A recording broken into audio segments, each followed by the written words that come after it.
2022 دی په 2024 کې به دې ماشوم نمبر راځي. یو نیم کال پس راته وایي چې کوم دی د ګوته چې کوم دی لنډه شوې ده اوس یې نه کېږي دغه خبره راته کوي. خپله پېژنګلو کا څه وایې په دې موقع؟ موږ دا مسله وایو چې موږ غریبانان زما په کور کې نور هم یو زوی معذور دی یو میلمسی معذور دی دی یو چې کوم دی په دې روژه کې چې کوم دی دا ګوتې سوي وي دا مخامخ دا ګوته چې کوم دی دا ګوته معمولي سوې وه نو هغه چې کوم دی موږ کور کې علاج میلاج وکړه څه دوی مو هغه جوړه شوه چې جوړه شوه نو هغې نه بعد چې کوم دی موږ دا چل وکړو چې بیا هم 400 ته بوتل 400 والے چې کوم دی وکړه ویل یاره دا زمونږ کار نه دی تاسو دا چې کوم دی الارج ته بوځئ نو الارج ته چې موږ بوته 300 روپۍ مو لګولې ټوله وزن تېره کړه چې نمبر هم راغی نو هغوی راته نمبر راکړه چې تاسو به څه کم 2 کاله پس تاسو دې نمبر راځي. بیا موږ وروتو خفه شو چې دا خو هلک دی دا ګوته به یې لنډه شي ماشوم دی د ګل په شان ماشوم دی د دې سره موږ څه چلو کړو بیا راته اردلي وویل چې که تاسو 15,000 روپۍ ورکولی شئ نو ماښام له به یې وکړو. نو موږ صرف دا تپوس او یا دا چې کوم دا کم پاکستان دی دا کم چې کوم دی زموږ سره انصاف دی دا کم موږ سره چې کوم دی انسانیت دی چې یو ماشوم د ګل په شان کال پس به راته وایي یو نیم کال پس به راته وایي چې کوم دی د ګوته چې کوم دی لنډه شوې ده اوس یې نه کېږي دغه خبره راته کوي. دغه موږ دا ویل غواړو چې موږ چې کوم دی انصاف غواړو دا د انسانیت غواړو دا چې کوم دی دا خو نه ده چې موږ چې کوم د پلار په پېښور کې لګی دی په 1500 روپۍ 14 ګپټي کوي په دې کې به 15,000 اویا روپۍ څنګه بچ کړي چې کوم دی موږ له هغې اپرېشن وکړو.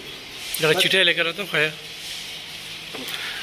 تیمور جګړه زه تا ته وایم چې تا هسپتال پرایوټ که نو چې 15,000 روپۍ ورکوي دا ستا جیب لځي دا آرامخوره دا آرام ستا جیب لځي په دې باندې ته ځان ساتي او هلته کې ته نه چې کوم دی خپل لیډر له مړې او دغه له دا ګوره جي 8/2/2024 دا 2022 دی په 2024 کې به دې ماشوم نمبر راځي. خدای دې په خپل زوی راوله نو تا ته پته ولګي چې ستا په زوی باندې کله راغلی که نه نو تا ته پته ولګي. دا د پښتونخوا هغه نمونه ده د پښتونخوا هغه د صحت وزیر دی د 400 هسپتال ته یو نمونه MS رالیږلی دی د 2 هسپتالونه یو MS کړی دی دا همدا قیسې دي چې هغه له پیسې ځي چې 15,000 روپۍ ورکوي نو نن ماښام کېږي خو 15,000 نه ورکوي نو د دې ګل شانتې ماشوم چې کوم دی 2 کاله پس علاج کېږي. دا ډېره د افسوس خبره ده ډېره د افسوس خبره ده. حاجي صاحب نمبر دې سړی خو چېرته داسې یو ډاکټر وي تا ته ټلیفون وکړي هېڅ پته نه لګي. مسیحا هم شته خو دغه شانتې ګڼکفان هم شته دا ګڼکفان دي دوی راوتلي دي او ګڼکفی کوي خو دا د وزیر صحت په ایما باندې کوي او د وزیر صحت له باقاعده پیسې ځي او دی بیا خپل لیډر له چې کوم دی نو دغه پیسې لیږي. خپل موبایل نمبر دی موبایل نمبر 0306 59 489 صحیح. کتونکو دا ماشوم ته وګوره د دې ماشوم علاج دا نیکه کول غواړي خو د دې ماشوم علاج چې کوم دی هسپتال کې په